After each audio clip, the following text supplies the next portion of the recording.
మనం ధ్యానం చేసినా, We may meditate జపం చేసినా, or సేవలు chant. చేసినా అన్నింటి ఎందుకును ఒకే ఏకత్వం వస్తుంది. అది We may meditate or chant or do penance. We should have కనుకనే ఉపనిషత్తు oneness. అంతకును న తపాంసి న తీర్థానాం.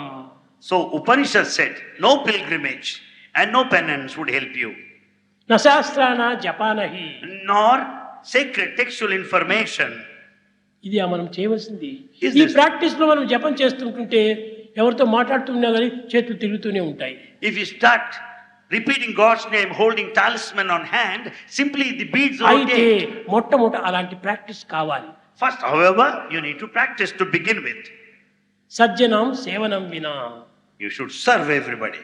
Service Service important. పోనీ నీవు చేతులతోనే చేయనక్కర్లేదు. Not necessarily with your hands. మీరు ఏదో ప్రపంచంలో ప్రవేశించి దాంట్లో ఇతరులకు సేవ చేయనక్కర్లేదు. Not that you don't go to far off places to ఒక serve. మనిషి ఏమైనా వస్తే నీవు మాటలతో కూడా అతన్ని తృప్తిపరచు.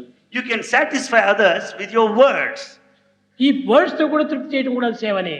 Satisfying others with your good words is service. ఒకరికి నీవు అన్నం పెట్టి ఆదరించు, అది కూడా సేవనే. Serve food to others, it is నీవు ఒక service. మంచి మాటలు చెప్పి అతన్ని సంతోషపెట్టు. Make others happy by talking good words. ఆ మాటలు కూడా మృదుమధురంగా చెప్పు.